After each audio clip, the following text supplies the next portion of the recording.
La nation honore ses fils et filles. Une quarantaine de personnalités civiles et militaires ont reçu la médaille d'honneur de l'administration du territoire. Parmi les récipiendaires, le président Feu Modibo Keïta. Ils sont distingués pour les loyaux services rendus à la nation, un moment de fierté pour les uns et d'émotion pour les autres. Non à la pollution de l'environnement. L'ONU s'inquiète et tire la sonnette d'alarme. Selon les statistiques, les ménages, les entreprises et les institutions publiques génèrent chaque année plus de 2 milliards de tonnes de déchets solides. La journée internationale de tolérance de lutte zéro déchet est célébrée au Mali sous le thème « Le recyclage des déchets alimentaires et plastiques, une transition vers l'économie circulaire au Mali ».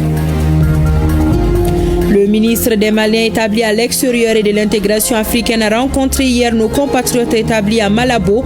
Au centre des échanges, la situation socio-économique et sécuritaire du pays et les difficultés que rencontrent nos compatriotes.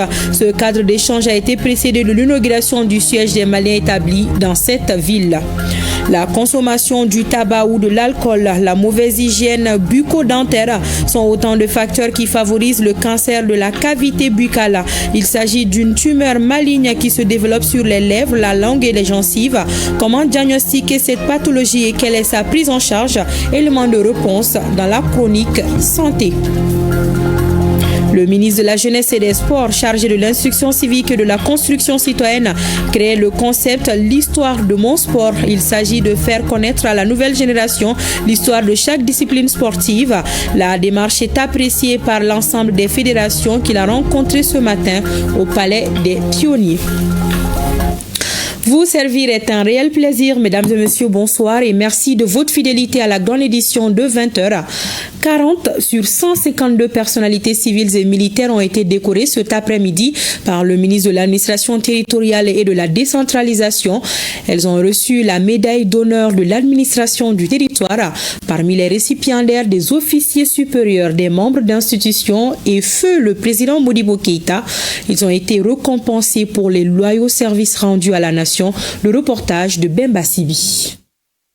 La reconnaissance du mérite pour récompenser l'engagement pour le travail bien fait, une valeur cardinale pour les autorités de la transition. Et au compte de l'année 2025, 40 personnalités de l'administration, de la société civile et de l'armée viennent de recevoir la médaille d'honneur de l'administration du territoire. Il s'agit, en plus de l'ensemble des gouverneurs de région, du chef d'état-major général des armées, de personnalités civiles ou encore du président Modibo Keïta à titre posthume. L'octroi de cette médaille d'honneur est une symbolique forte qui exprime que le peuple malien, souverain du Mali, à travers ses plus hautes autorités, sait reconnaître le mérite des hommes et des femmes qui se sont engagés pour la défense des intérêts de la patrie, le développement et le rayonnement de notre Maliba, qui se concrétise chaque jour sous le leadership éclairé de son Excellence le général d'armée Assimi Goïta, président de la transition, chef de l'État.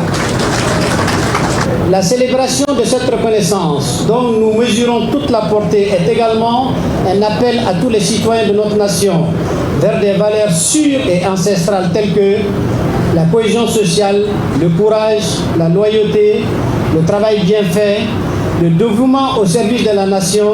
Une reconnaissance de la nation à ses agents qui les engage à faire encore plus pour le pays. 40 récipiendaires ont reçu ce jour leur distinction honorifique sur un total de 150. Leur nom figure désormais sur la liste très convoitée de cette distinction dont il constitue la deuxième promotion des récipiendaires. Cette distinction exprime la volonté des plus hautes autorités à récompenser les agents les plus méritants de notre pays pour encourager les autres à redoubler d'efforts pour mieux répondre aux préoccupations de nos concitoyens.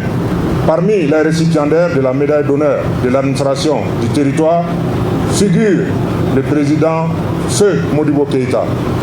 En effet, en plus d'être le premier président de la République du Mali indépendant, fut le premier ministre de l'administration territoriale du Mali. La médaille d'honneur de l'administration du territoire a été décernée à 216 bénéficiaires depuis son institution, soit 166 au titre de l'année 2024 et 150 au titre de l'année 2025. C'est le lieu d'exprimer notre profonde reconnaissance à son Excellence, le général d'armée Assimi Goïta, président de la transition, chef de l'État, qui place la récompense du mérite et la motivation des ressources humaines au cœur de l'action publique. Ces médailles sont donc l'expression de la reconnaissance des parcours remarquables et des sacrifices consentis par les récipiendaires. Elles visent à honorer les agents qui se distinguent par leur exemplarité, leur engagement et leur abnégation pour le service public. Et bravo à eux. La transparence et la lutte contre la corruption dans les collectivités territoriales. Le consortium anticorruption a récompensé ce matin les communes de Sirakorola, Pelengana et Bougouni pour leur exemplarité en matière de bonne gouvernance. Soutenue par le Royaume des Pays-Bas à travers le projet ICED, cette initiative vise à instaurer une culture de la transparence et de la redevabilité au sein des municipalités maliennes. Retour sur une cérémonie qui place le citoyen au cœur du contrôle de l'action publique. C'est un reportage de Alousseni Touri. C'est une cérémonie qui place l'intégrité au cœur du développement local. En cette fin de mois de mars, le consortium anticorruption célèbre l'excellence. L'objectif est clair, récompenser les communes qui ont fait de la transparence une réalité quotidienne. Portée par le projet ICEID et ses partenaires, cette initiative repose sur 3 piliers. La transparence, la participation citoyenne au contrôle de l'action publique et la redevabilité des autorités locales. À travers ces leviers, nous contribuons progressivement à l'instauration d'une gouvernance fondée sur des résultats mesurables, le suivi rigoureux et l'évaluation des performances. Je tiens à féliciter chaleureusement les membres du consortium anticorruption, notamment la coalition de lutte contre la corruption, l'ONG ID Sahel et l'association Ben Béré pour le travail remarquable accompli depuis le lancement du projet. Après un processus rigoureux basé sur des critères objectifs, le verdict est tombé. 3 communes se distinguent par leur gouvernance vertueuse et inclusive. Sirakorola, Pelengana et la commune urbaine de Bougouni. Cette compétition entre les communes avait pour objet de créer une émulation entre elles pour promouvoir la culture de la transparence et de la redevabilité dans la gestion des affaires locales, conformément aux orientations de son Excellence, le général d'armée Assimi Goïta, président de la transition, chef de l'État. Les communes retenues au terme d'un processus de sélection rigoureux sont considérées comme les plus performantes par la mise en place des outils de gestion favorisant la promotion de la bonne gouvernance. Cette dynamique contribue également à favoriser l'animation territoriale qui engendre la confiance entre les autorités locales et la population et promet également l'expertise et le savoir-être. Cette initiative vient renforcer les efforts du gouvernement du Mali qui a institué les concours meilleures communes du Mali en 2003, dont l'objectif consiste à améliorer les pratiques et les méthodes de gestion communale. Un succès rendu possible grâce au soutien constant des partenaires techniques et financiers, notamment le Royaume des Pays-Bas, dont l'appui reste essentiel pour l'institutionnalisation de ces acquis de lutte contre la corruption. La gestion vertueuse des deniers publics ne peut être une exception, mais plutôt une norme universelle. C'est pourquoi, face aux défis majeurs à travers le monde, nous devons être mobilisés au quotidien. Aucun pays, d'ailleurs, n'est à l'abri de ce flot. La corruption sape la confiance des citoyens, renforce les inégalités et réduit considérablement les ressources disponibles pour le développement. C'est pourquoi la lutte contre ce fléau est l'une des priorités de la coopération internationale des Pays-Bas. Ensemble, avec les autres partenaires comme le Danemark, nous soutenons les efforts du gouvernement du Mali dans la lutte contre la corruption. Au-delà du trophée, ce prix symbolise un nouveau contrat de confiance entre l'élu et le citoyen. Pour ces communes, le défi sera désormais de maintenir ce niveau d'excellence pour inspirer tout le pays. Et le ministre de la Jeunesse le ministre de la Justice et des Droits de l'Homme, Garde des Sceaux, a reçu ce matin le rapport annuel d'activité des services centraux et assimilés de son département et des juridictions de l'année 2025. Le ministre Mamoudou Kassogué s'est particulièrement dit fier des résultats obtenus par ses collaborateurs. C'est un rapport cumulé de plus de 1000 pages et remis au ministre. Youssouf Diakité a assisté à la cérémonie de remise pour ORTM 1. Le rapport annuel d'activité contient presque toutes les activités exécutées en 2025. Chaque année, le document est remis au ministre de la Justice, des Droits de l'Homme, Garde des Sceaux. Presque une tradition depuis 4 ans maintenant, cela est fait. Nous sommes disposés à relever tous les défis, même ceux considérés comme insurmontables, qui se dressent sur le chemin. Bien sûr, le chemin quelquefois tortueux, le chemin tumultueux, parsemé d'embûches et de difficultés pour la reconstruction d'une justice moderne, dynamique et crédible. Rien ne viendra à bout de notre détermination, de notre engagement et de notre inébranlable conviction à cette fin. Nous insistons et ne cesserons de proclamer qu'en instituant et en pérennisant désormais cette remise de rapport, vous nous engagez et nous exhorcer au travail bien fait et à laisser une trace pour la prospérité. Le ministre de la Justice, après avoir manifesté sa satisfaction en recevant le rapport annuel d'activité 2025, marquant une étape clé dans le combat pour la transparence de l'institution judiciaire, rassure que cette activité vise aussi à renforcer la confiance des citoyens en la justice. Pour les services judiciaires et les juridictions, les rapports annuels d'activité sont des outils pour faire une auto-évaluation dans l'objectif d'améliorer les performances à la lumière d'une analyse des résultats obtenus, des difficultés rencontrées et des défis et enjeux ainsi que des perspectives. Il constitue en outre une boussole à la fois pour les services concernés et pour les décideurs permettant de définir de nouvelles orientations à travers des projets, des programmes ou des politiques publiques nécessaires à un meilleur accomplissement des missions assignées aux différents services.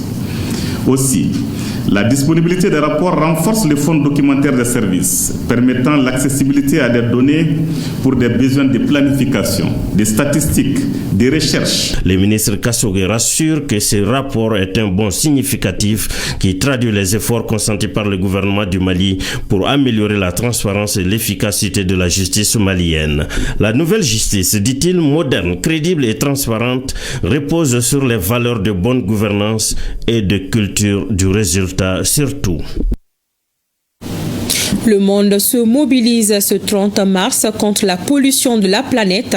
La célébration de la Journée internationale de lutte contre zéro déchet est célébrée au Mali sous le thème « Le recyclage des déchets alimentaires et plastiques et une transition vers l'économie circulaire au Mali ».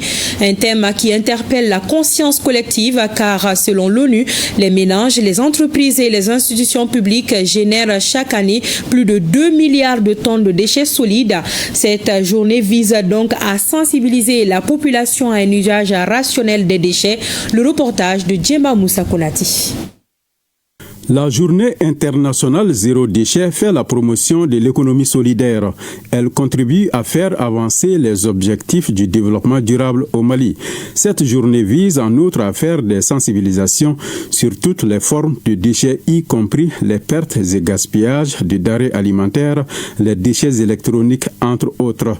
À travers cette journée, la Fondation Africa Circulaire entend aller vers un changement de paradigme par rapport à la problématique de gestion des déchets. C'est pour sensibiliser les acteurs vers un changement de paradigme par rapport à la problématique de la gestion des déchets, pour inciter le gouvernement et d'accompagner également les producteurs de déchets, les transformateurs de déchets, pour que nous puissions vraiment atteindre l'objectif qui est zéro déchet. C'est un moyen d'aller vers les changements de comportement en matière de gestion des déchets. Pour l'édition de cette année, les acteurs de l'assainissement réfléchissent sur la transformation des déchets alimentaires et plastiques à travers le thème de cette année, à savoir le recyclage des déchets alimentaires et plastiques, une transition vers l'économie circulaire au Mali. Les acteurs veulent faire évoluer notre modèle de gestion des déchets vers une approche performante. La célébration de cette année intervient dans un contexte particulièrement important pour notre pays.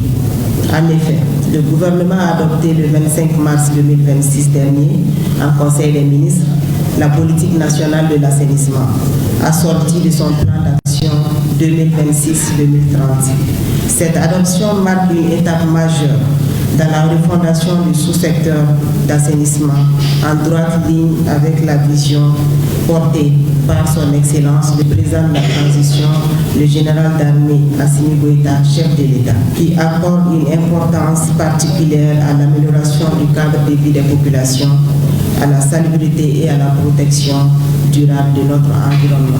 La journée a été mise à profit pour présenter un sketch sur l'assainissement à Bamako et comment transformer le reste des aliments qu'on jette à la poubelle pour nourrir le bétail. Et comme mentionné dans les titres, forte mobilisation ce dimanche à Malabo. Nos compatriotes établis dans cette ville ont échangé avec le ministre des Maliens établi à l'extérieur et de l'intégration africaine.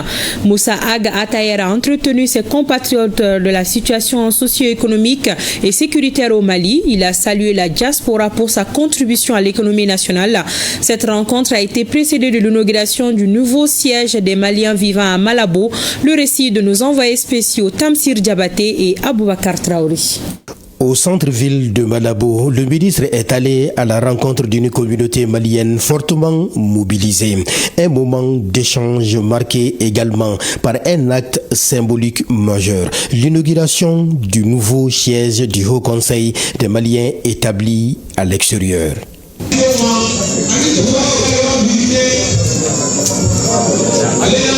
L'édifice que vous inaugurez aujourd'hui n'est pas un simple local administratif. Il constitue une institution, un symbole d'unité pour les Maliens en Guinée équatoriale. Les frais de rénovation et d'équipement de ce bâtiment s'élèvent à plus de 58 millions de nos francs CFA, sur financement propre de notre président du Haut Conseil des Maliens de l'extérieur, M. Ali Koïta. C'est une première dans l'histoire de notre communauté qu'un tel édifice soit mis à la disposition de la diaspora en Guinée équatoriale. Ce bâtiment moderne de type R+1 comprend un secrétariat général permanent, une salle de conférence ainsi que 6 bureaux dédiés aux membres du bureau. Mais au-delà de l'infrastructure, la communauté s'est aussi dotée sur fonds propres, l'équipement événementiel renforçant ainsi la capacité d'organisation et d'action. Nous, les diasporas, comme on a dit, vraiment on est prêts pour collaborer avec l'autorisation de transition 100%. Nous, les Maliens des diasporas, on doit être unis et soudés. Preuve de leur engagement, l'engagement du bureau du Haut Conseil des Maliens de Guinée équatoriale, preuve de leur engagement à défendre, à soutenir, à encadrer la communauté malienne qui vit ici.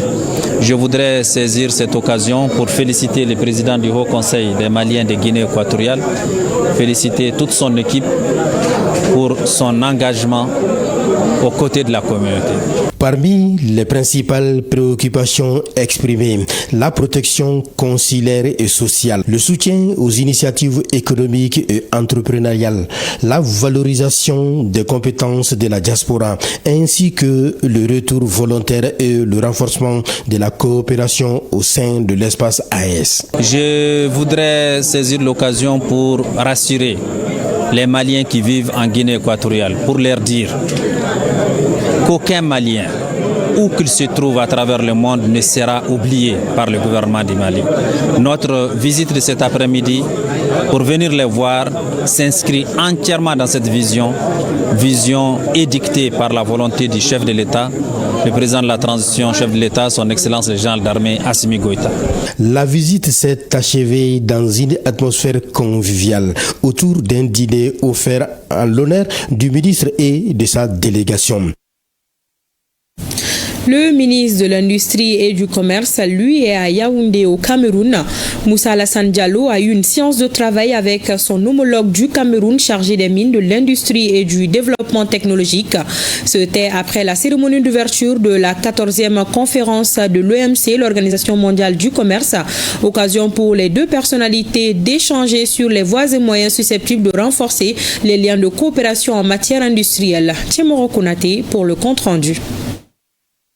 Je voudrais, avant tout propos, présenter mes très sincères remerciements et exprimer ma très profonde gratitude à mon collègue ministre de l'Industrie du Cameroun pour avoir accepté de bien vouloir nous accueillir cet après-midi au sein de son département. Et nos échanges ont porté sur des projets d'intérêt commun, notamment la transformation structurelle de nos économies à travers l'industrialisation, pour que nous puissions assurer à nos différents États un développement économique durable, participatif et inclusif. Nous avons réaffirmé que le développement économique de notre pays se fera avec l'industrie ou ne se fera pas. Donc le rôle central de l'industrie, aussi bien dans la transformation des produits agricoles, tout ce qui s'ensuit, doit être au cœur de toutes nos politiques de développement. Nous avons mis aussi un accent particulier sur les appuis et les accompagnements qui sont nécessaires pour les petites industries, de façon à leur permettre d'abord de s'implanter, mais aussi de grandir et et d'aller vers des grandes industries. Mais tout cela doit être soutenu par des réflexions et des propositions de schéma de financement en termes d'investissement. Les travaux de la première session de la Chambre criminelle de Kita au titre de l'année 2026 se sont ouverts ce lundi 30 mars. Cette affaire sont inscrites au rôle assassinat, coups et blessures volontaires, vol et complicité, homicide volontaire, meurtre et viol. Le reportage de Mamadi Alioubari. Au total, 7 affaires inscrites au rôle seront examinées au cours de cette première audience de la Chambre criminelle qui s'étendra sur 5 jours. Il s'agit notamment 2 dossiers d'assassinat, une tentative d'assassinat accompagnée de coups et blessures volontaires, 2 coups mortels accompagnés de violations de domicile, vol et complicité, un dossier d'homicide volontaire, un viol et meurtre. La chambre criminelle pour laquelle nous sommes réunis est une juridiction quasiment pérenne, contrairement à la cour d'assises qui était périodique. L'une des différences fondamentales de cette chambre, c'est qu'elle est composée uniquement de magistrats professionnels, à la différence des cours d'assises qui étaient composées de 7 membres, dont 3 magistrats professionnels seulement, sur les 7, alors que la cour siégeait à la majorité des membres présents, ce qui voudrait dire que les droits n'étaient pas forcément dits. Pour un peu rassurer monsieur le procureur, à ne pas oublier qu'il y a une partie au sein, et aux représentants du bâtonnier, que 2 maximes seront privilégiées tout au long de cette procédure. La première est que la procédure pénale, on dit qu'elle doit être équitable, contradictoire, préserver l'équilibre entre les droits et la dignité des parties. Cela sera respecté tout au long de cette session. Au cours de cette session, le représentant des avocats a rappelé l'importance de la tenue de cette audience criminelle qu'il qualifie de plus étendue du droit en raison de la gravité des infractions usées. Il est nécessaire que cette transformation de la justice soit opérée tout en rapprochant la justice des justiciables. Si, monsieur le Président, il serait bien apprécié que la justice soit rapprochée des justiciables, il faudrait aussi, monsieur le Président, que les justiciables sachent que la justice leur est rendue et que leurs droits sont respectés. À cet effet, nous devons en remercier son Excellence, monsieur le ministre de la Justice et des Droits de l'Homme, pour sa clairvoyance, sous le leadership éclairé de son Excellence le général d'armée Assimi Goïta, président de la transition, chef de l'État, président du Conseil supérieur de la magistrature, pour leur engagement sans faille pour le renouveau du secteur de la justice au Mali. Parmi les dossiers inscrits figure une affaire particulièrement marquante, celle de Bourlaye Coulibaly, accusé d'avoir assassiné 5 membres d'une même famille en 2023 à Kita. Et l'État réaffirme sa souveraineté sur l'ensemble du territoire. Les FAMA sont présentes partout, toute chose qui rassure la population. C'est dans cette atmosphère que la population de Tessalit a accueilli le gouverneur de la région de Kidal, le général de division El Hadji Gamou.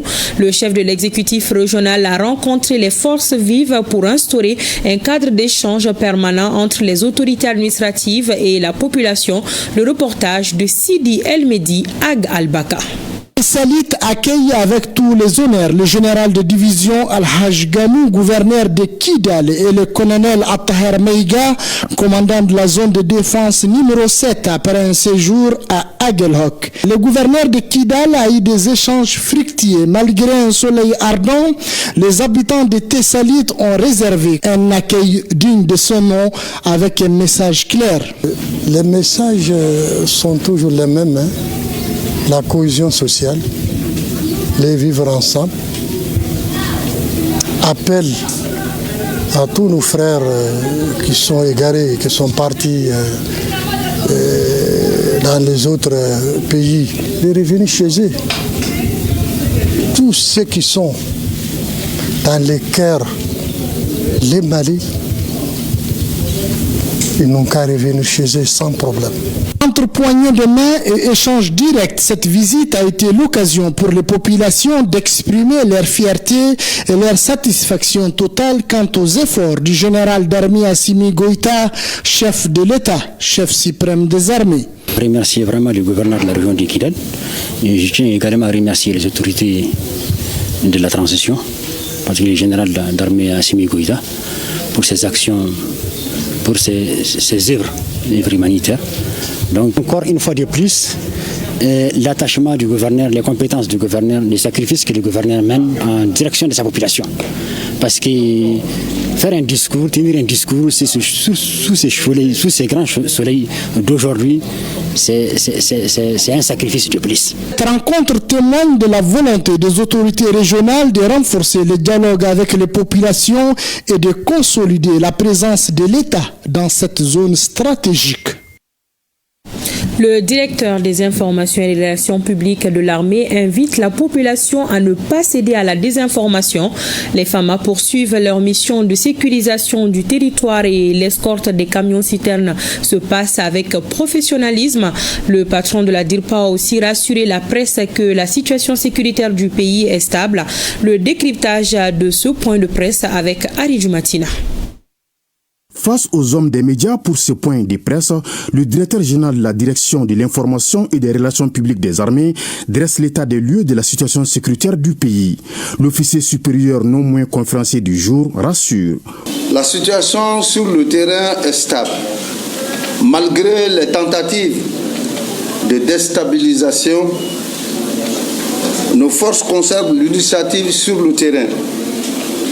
Elles poursuivent avec détermination et engagement leur mission.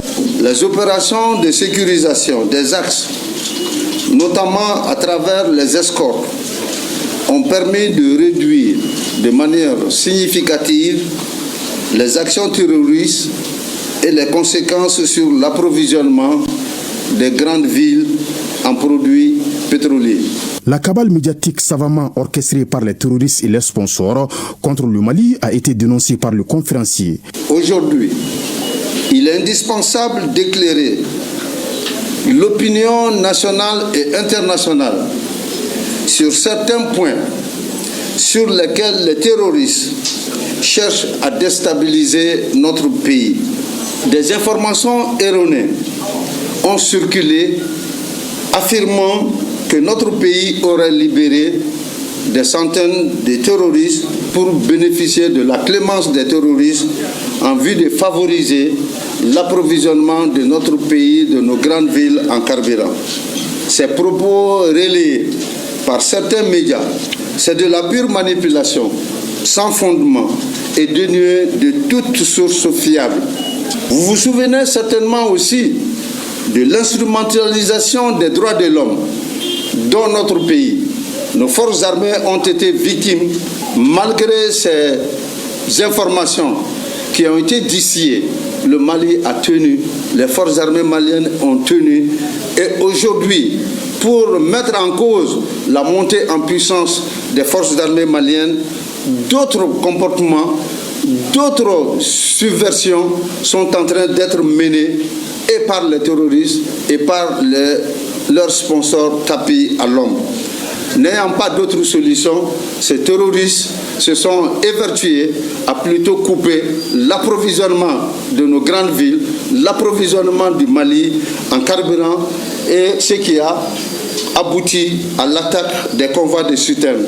Mais aujourd'hui, les forces armées maliennes se sont adaptées à cette situation et font en sorte que, de nos jours, l'approvisionnement se fait régulièrement. Le présent point de presse a permis de mesurer davantage l'engagement et le professionnalisme de nos forces de défense et de sécurité qui poursuivent avec détermination sur l'ensemble du territoire national leur mission de sécurisation et de protection des personnes et de leurs biens.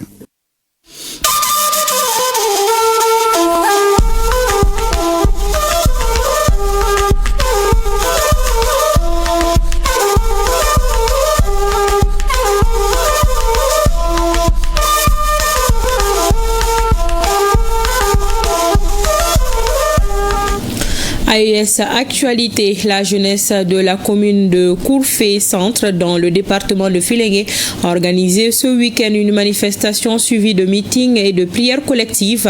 Ces activités patriotiques et religieuses marquent le soutien et toute l'adhésion de la population à la refondation tout en fustigeant les récentes décisions du Parlement de l'Union européenne. Le compte-rendu de Lawali Moutari Manaïsara de la télévision nigérienne. La commune du Kourfé Centre, département de Filengue, région de Tillabéri, à l'instar des autres localités de notre pays, a tenu à exprimer son sens de patriotisme et d'attachement aux idéaux de la refondation. La mobilisation générale pour la défense de la patrie et le rejet systématique de la résolution du Parlement européen ont été au cœur d'une manifestation organisée le vendredi dernier. De l'entrée du village à la place de la mairie, les manifestants ont parcouru plus de 2 km pour protester contre cette décision qui vient interférer dans les affaires internes d'un État souverain. Le Parlement européen demande la libération de l'ex-président Bazoum alors que des valets locaux modifient constamment la constitution de leur pays pour briguer un 3e voire un 4e mandat. Face à cette situation à géométrie variable, que nous considérons comme une ingérence manifeste dans les affaires intérieures de notre pays, la population du Kourfé Centre tient à exprimer avec fermeté son rejet total de toute tentative de pression extérieure. Contexte oblige, l'occasion a été mise à profit en ce jour saint de vendredi pour une prière collective couplée à la lecture du Saint-Coran. Dans un État, une marche, chaque compartiment, chaque élément de l'État doit jouer sa partition. Et je pense que c'est dans l'union que nous pouvons sauver ce pays. De l'union des cœurs et des esprits, des femmes et des hommes, on peut sauver ce pays-là. Les fidèles ont imploré Dieu pour qu'il descende la paix, la sécurité et la prospérité dans notre pays, protège nos autorités et l'ensemble des pays de la Confédération de l'Alliance des États du Sahel. Et la Société des aéroports du Faso, SAFA, a organisé ce week-end une visite guidée à l'intention des hommes et femmes des médias sur le site de l'aéroport international de Ouagadougou. L'objectif était de faire le point sur l'état d'exécution des travaux et présenter le processus de diagnostic en cours. Des détails avec Modeste Ouedrago. Au cœur de plus de 4400 hectares, le futur aéroport international de Ouagadougou-Donsin incarne les ambitions de Burkina Faso en matière de transport aérien. Un chantier d'envergure internationale, aujourd'hui à l'arrêt, mais au centre de toutes les attentions. Pour comprendre les raisons de cette pause et préparer la relance, les autorités ont engagé des réformes majeures, avec notamment la création en juin 2025 de la Société des aéroports du Faso, la SAFA. Les différentes équipes, comme nous l'avons dit, qui sont succédées à la tête de la maîtrise d'ouvrage de l'aéroport de Donsin, ont travaillé progressivement à corriger ces écarts. Nous venons également hériter d'un certain nombre d'écarts que nous allons travailler à corriger. 3 mois après son opérationnalisation, la SAFA, appuyée par un bureau d'études, a ouvert les portes du chantier à la presse pour une immersion. Sur le chantier, les acquis sont visibles. La piste d'atterrissage longue de 3,5 km est entièrement réalisée, tout comme les parkings avions, les zones fret et plusieurs voies d'accès. Mais le constat révèle aussi des anomalies. Ici, une dalle s'était effondrée. Là, les infrastructures techniques présentent des défaillances, notamment la tour de contrôle, la station de pompage, le château d'eau ou encore les miradors qui avaient été construits sans escalier. Heureusement, il y a eu réparation. Et que dire de ce canal d'évacuation d'eau rongé par l'érosion qui nécessite une réhabilitation. Le projet d'aérogare, lui, censé accueillir à terme plus d'1,5 million de passagers par an, soulève également des interrogations sur ses dimensions. Donc cette partie, conviendrait que notre premier diagnostic, c'est que ce n'est pas profond. Donc ça va impliquer dans le redimensionnement qui a été prévu qu'on puisse étendre un peu de manière à disposer d'une aérogare suffisamment conviviale. Face à ces insuffisances, la SAFA annonce des mesures fortes pour relancer les travaux et sécuriser les ouvrages. dans notre démarche et dans notre vision que nous partageons, qui est celle des plus hautes autorités, c'est que l'aéroport est devenu une infrastructure de souveraineté pour un pays. Donc aujourd'hui, nos rêves sont alignés par rapport aux ambitions que nous souhaitons pour notre pays. Ça veut dire qu'on aura dans les meilleurs délais. En attendant le premier vol inaugural, la SAFA promet le redémarrage des travaux dans un bref délai.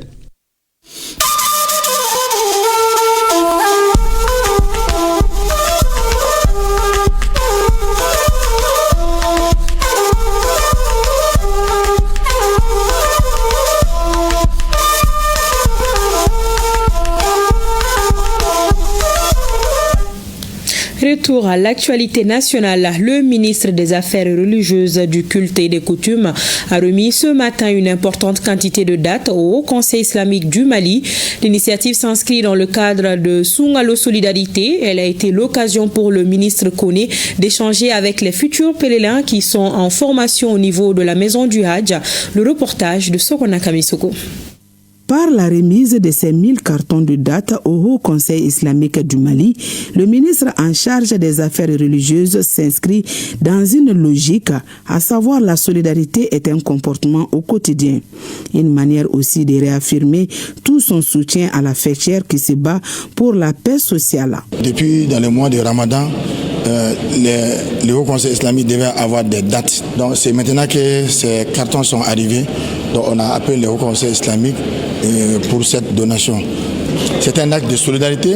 L'accompagnement de la maison Hajj et l'accompagnement des arts privés aussi est un acte de solidarité. Tout cela donne, comme on dit dans les jargons, une bonne renommée à l'État du Mali.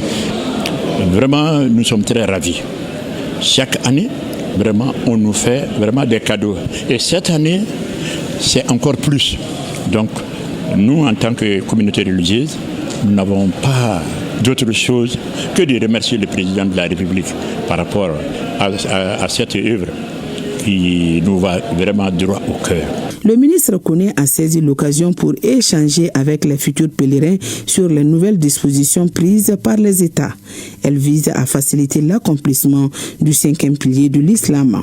Donc on les avait dit tout ce qui a été fait par le président de la transition pour l'apaisement du climat social et surtout en pour la facilité du pèlerinage. Tout ce que nous faisons comme du bien ici, c'est grâce au président.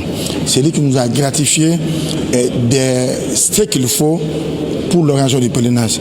Je crois que nous sommes en train de suivre ces pas avec sérieux et abnégation.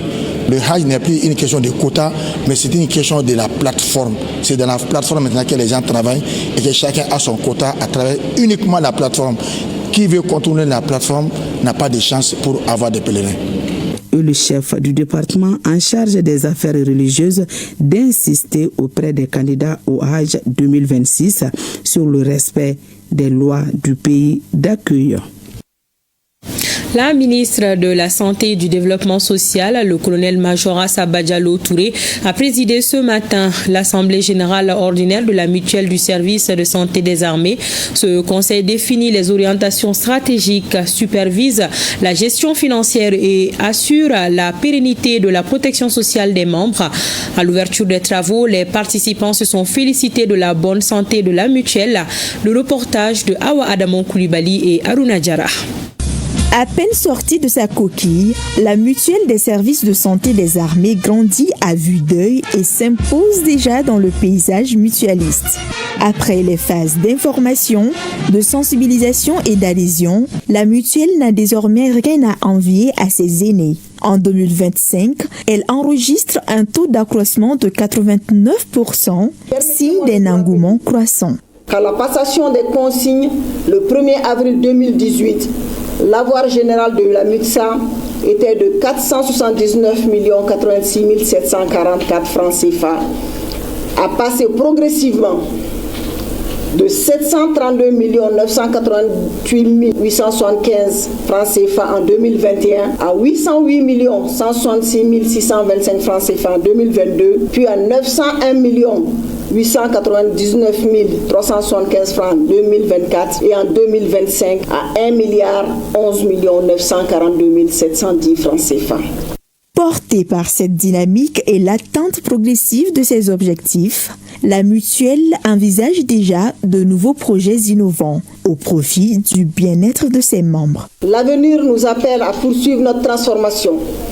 Nous devrons continuer à innover, à anticiper les réformes, à répondre aux attentes nouvelles de nos adhérents, notamment en matière de services numériques, de prévention et d'accompagnement personnalisé. UTSA s'est fixé comme objectif spécifique d'accorder des prêts individuels une fois par an à ses adhérents, garantir un haut niveau de protection pour les adhérents, maîtriser les équilibres financiers dans un environnement contraignant, moderniser les outils et simplifier les démarches, renforcer la proximité avec les membres. Et les perspectives sont tout aussi encourageantes. 2 propositions majeures sont actuellement à l'étude. L'augmentation de la cotisation mensuelle de 5 000 à 10 000 francs CFA et le relèvement de la prestation de départ à la retraite de 2 500 000 à 5 millions de francs CFA. Le groupe Corée Art et Culture a effectué ce week-end sa rentrée culturelle. Ce rendez-vous culturel a été marqué par une conférence débat sur le panafricanisme animée par Daouda Tekete. Cette cérémonie a été l'occasion pour les organisateurs de dévoiler les grandes innovations de 2026. Envoyés spéciaux, Mariam Koulibaly et Djeli Marandiabati. Sous cette belle note de Koura, s'ouvre une nouvelle saison de création artistique et culturelle pour le groupe Corée Art et Culture, GKK. L'événement, placé sous le thème culture, éducation et créativité, dévoile un programme riche et varié à la hauteur de la diversité culturelle du Mali. Nous avons proposé une programmation riche en couleurs et éclectique, qui va nous permettre de faire un certain nombre d'activités, notamment la sensibilisation, la mobilisation des communautés, de la jeunesse sur des questions de citoyenneté, sur des questions de valeurs sociétales du Mali, à travers des espaces tels que Corée Baro, Corée Chifiso, Maya Bougou. Dans une dynamique de déconcentralisation de la vie culturelle et l'accès de tous à la culture, le groupe Corée Art et Culture a fait de Ségou la capitale culturelle du Mali et l'un des pôles d'excellence des industries culturelles et créatives en Afrique de l'Ouest. La rencontre, qui se veut un moment de projection collective, est marquée par la tenue de la première conférence de Corée Baro 2026. Le thème retenu est panafricanisme, hier, aujourd'hui et demain. Le salut de l'Afrique se trouve dans le panafricanisme. Quand on veut faire en sorte que l'Afrique sorte de la situation dans laquelle elle se trouve, malgré les énormes potentialités dont regorge le continent, il faudrait que nous nous inspirons du panafricanisme, que nous fassions du panafricanisme notre combat de tous les jours, depuis les actes quotidiens que nous menons chacun à son niveau, jusqu'au niveau de l'organisation, de la gouvernance et des politiques culturelles. Au moment des indépendances, nos pères étaient dans la dynamique d'appeler. Ils ont toujours appelé les autres, venez, on va construire ensemble, on va se mettre ensemble. Mais avec la dynamique de l'AES, nous avons compris que aujourd'hui nous ne partons plus appeler les autres pour venir nous aider.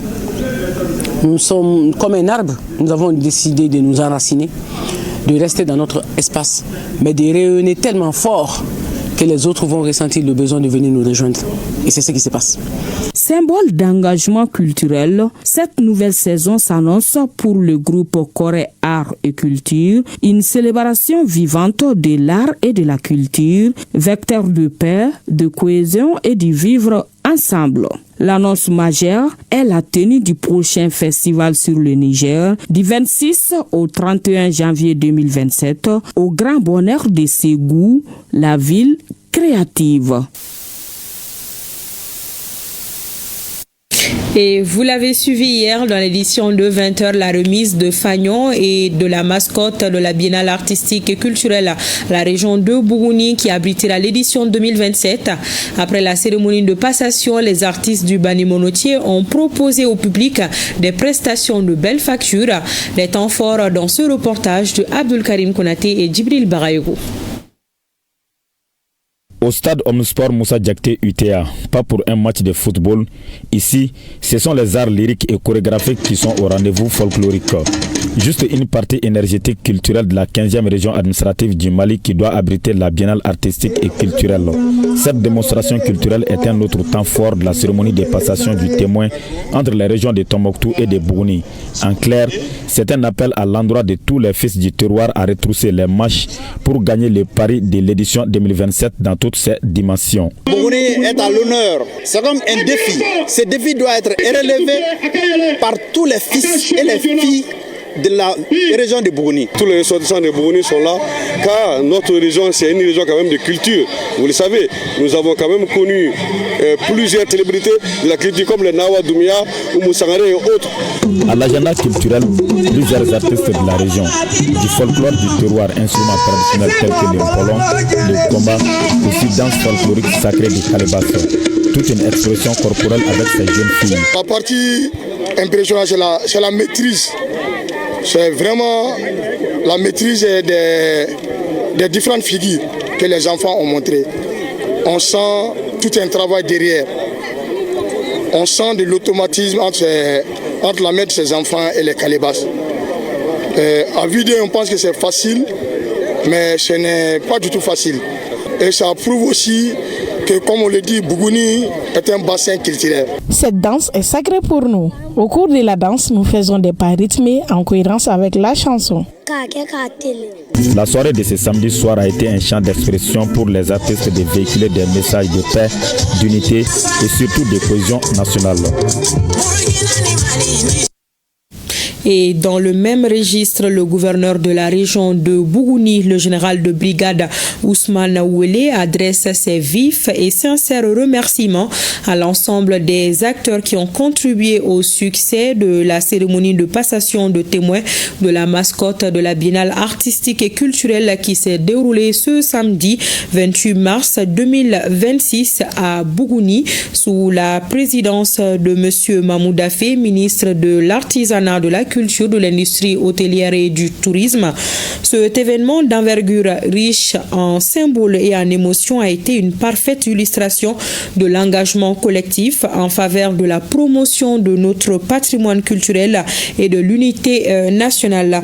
Le gouverneur général Ousmane Ouelé exprime sa profonde gratitude à son Excellence, le président de la transition, le général d'armée Assimi Goïta, pour son soutien constant et son attachement à la valorisation de la culture malienne. Ces remerciements s'adressent également à Monsieur le Premier ministre, le général de division Abdoulaye Maïga et son gouvernement pour leur accompagnement et leur engagement dans la réussite de cet événement. De la littérature avec la présentation de ce nouveau ouvrage intitulé L'ombre du destin, l'enfant du serpent.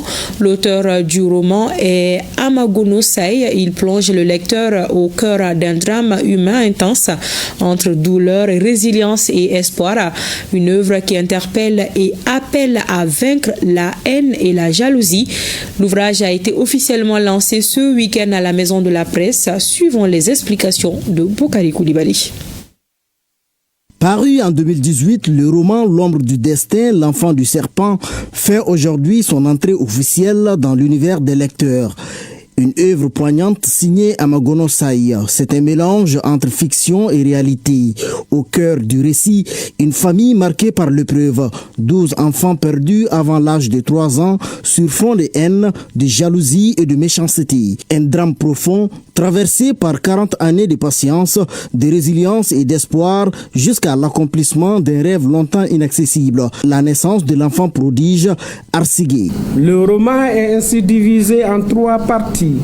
Une première partie relate un combat d'hommes et de l'ombre, loin du visible et du face-à-face. Le second traite la trahison de l'homme et la troisième partie, se devoir d'imposer pour avoir un enfant, quel que soit le prix.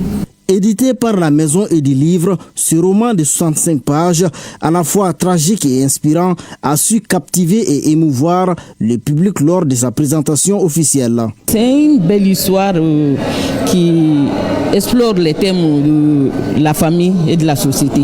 Donc ça reflète les réalités, notre réalité quotidienne.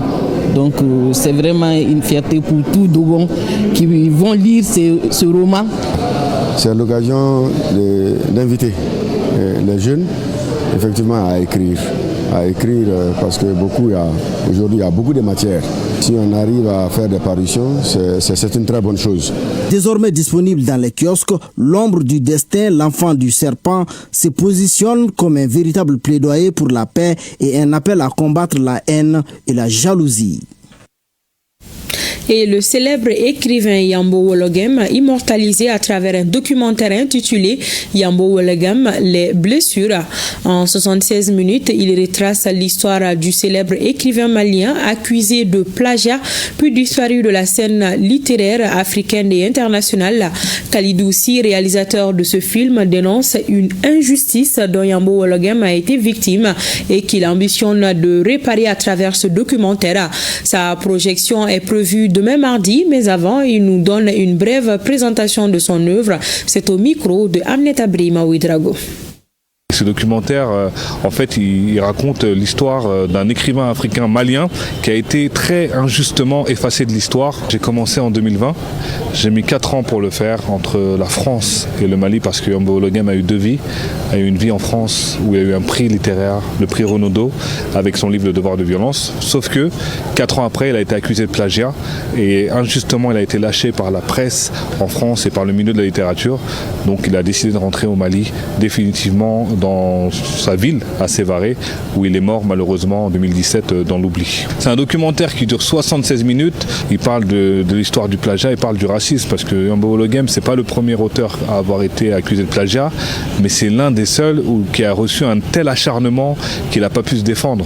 Le premier objectif, quand j'ai réalisé ce documentaire, c'était de raconter ce destin et son histoire incroyable au plus grand nombre, mais surtout aux Maliens. Et je veux que l'injustice soit réparée, c'est-à-dire qu'ils reviennent dans le débat parmi les plus grands écrivains africains comme Amadou Kourouma, Amadou Hampâté-Bâ, et je veux qu'ils soient réhabilités. Grâce au gouvernement malien, la réhabilitation a commencé avec la faculté des lettres de Bamako qui a été rebaptisée Université Yambo Wologem.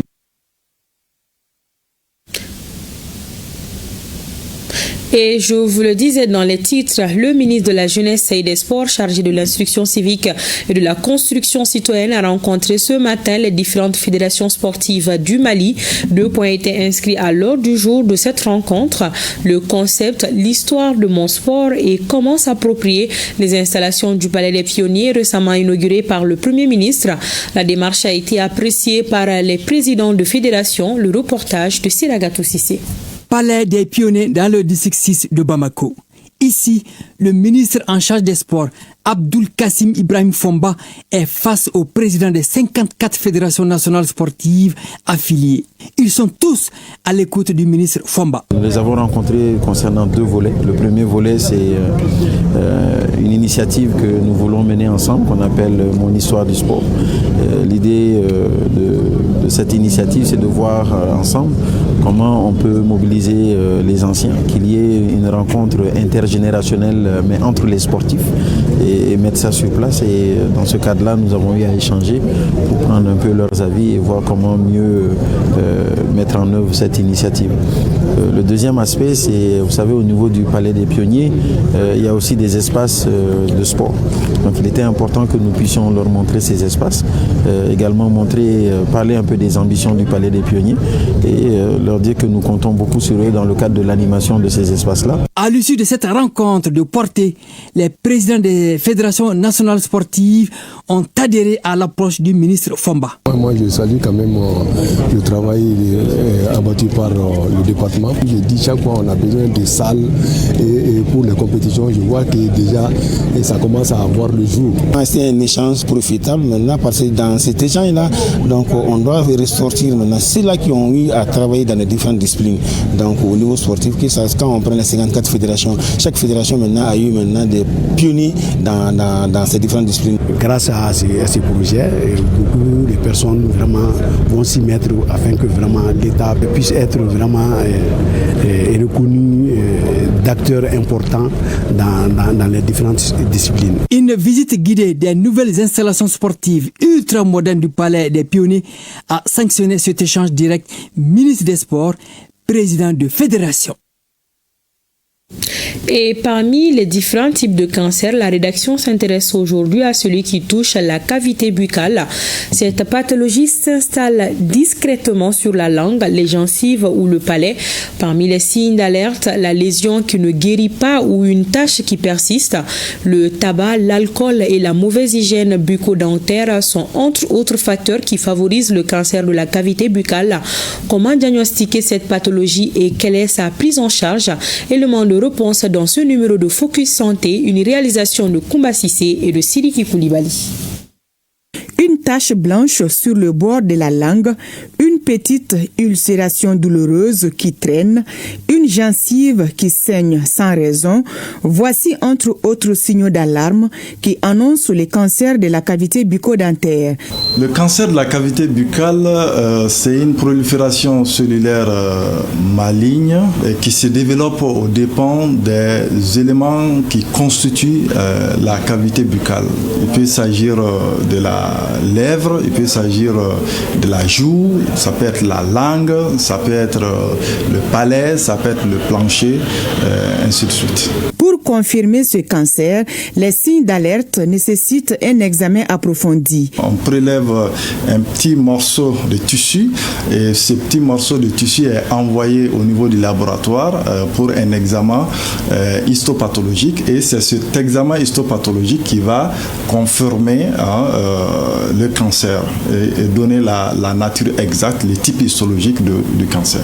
Alors on peut être amené à faire des analyses de sang dans le cadre de la prise en charge, notamment la numération formule sanguine pour voir le globule rouge en termes de taux d'hémoglobine, ainsi de suite, le groupage registre du patient et bien d'autres examens en fonction du terrain peuvent être demandés. On peut être aussi amené à demander les examens radiologiques, notamment la radiographie panoramique dentaire, ça peut être utile, mais aussi le scanner ou l'IRM peuvent être demandés en fonction du siège de la lésion, mais aussi en fonction donc du type de lésion. Le traitement du cancer de la cavité buccale repose dans un premier temps sur l'intervention chirurgicale et le reste s'ensuit. C'est la chirurgie qui intervient en premier lieu lorsque cela est possible et cette chirurgie va permettre de faire l'exérèse et faire la résection de toute la tumeur en marge saine et après aussi s'il y a lieu procéder à une reconstruction de la partie et après la chirurgie on peut être amené à faire la radiothérapie ou encore la chimiothérapie. Lorsque la prise en charge elle est réalisée précocement, ça peut aboutir, ça peut conduire à la guérison du patient, mais si la prise en charge est réalisée tardivement ou encore une prise en charge mal adaptée, cela peut réellement compliquer, compromettre le pronostic du patient. Comme tout autre cancer, celui de la cavité buccale peut se propager sur d'autres organes. Le cancer de la cavité buccale peut émettre des métastases au niveau du cou, au niveau pulmonaire, au niveau abdominal, au niveau crânien. L'évolution le plus souvent au niveau local aussi, il peut y avoir une extension de la tumeur qui se fait localement et pouvant envahir les voies aériennes supérieures, entraînant des troubles de la déglutition, entraînant des troubles à l'alimentation, mais aussi des troubles respiratoires pour le sujet. Malheureusement, selon le docteur, si le cancer buccal est diagnostiqué dans un stade très avancé, la chirurgie est limitée et seul le traitement palliatif est proposé aux patients. Ce traitement consiste à apaiser la souffrance physique. Et un examen régulier chez les dentistes constitue une meilleure arme pour lutter efficacement contre ce mal. Attention à vous, rendez-vous dès demain chez le dentiste. Et c'est la fin de cette édition. Merci de votre attention. Pensée spéciale à nos femmes. Bonsoir.